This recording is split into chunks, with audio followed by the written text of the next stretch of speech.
नमस्कार साथीहरु, तपाईहरुलाई स्वागत छ नेप्से भिजन युट्युब च्यानलमा। आजको भिडियोमा हामी कुरा गर्ने छौं अपकमिङ एफपीओ को बारेमा।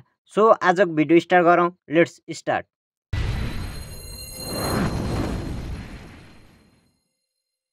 साथीहरु, सर्वप्रथम त तपाईहरुलाई ढिलै भए पनि ह्यापी दशैं भन्न चाहन्छु।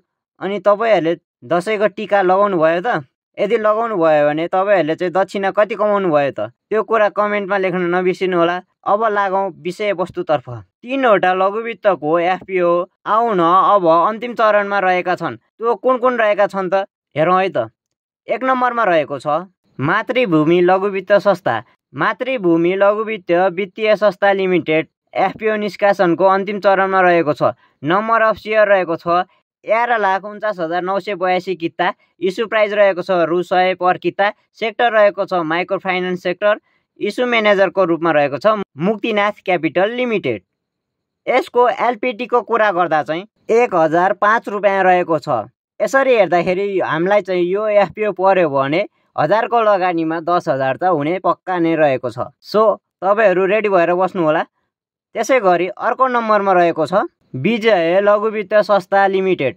विजय लघुवित्त संस्था लिमिटेडको एफपीओ निष्कासनको अन्तिम चरणमा रहेको छ। नम्बर अफ शेयर रहेको छ 4,66,817 किता। इस्यु प्राइस रहेको छ रु 100 पर किता।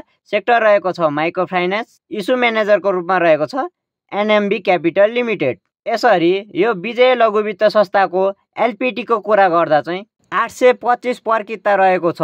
यसरी हेर्दाखेरि यो एफपीओ हामीलाई चाहिँ पर्यो भने 1000 को लगानीमा 8000 हुने पक्का नै रहेको छ। त्यसैगरी अर्को नम्बरमा रहेको शेयर छ नेशनल लघुवित्त वित्तीय संस्था लिमिटेड।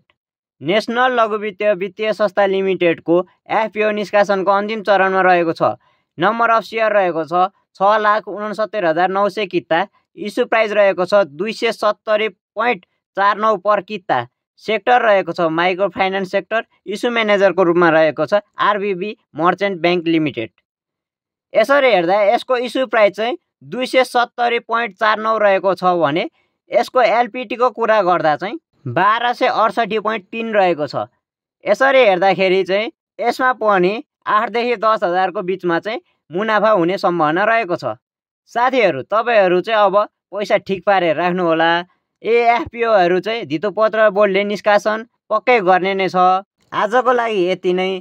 फेरि अर्को जानकारीमूलक भिडियोको साथमा आउने नै छु। त्यतिन्जेलको लागि छुट्टी छु। हस्त, धन्यवाद।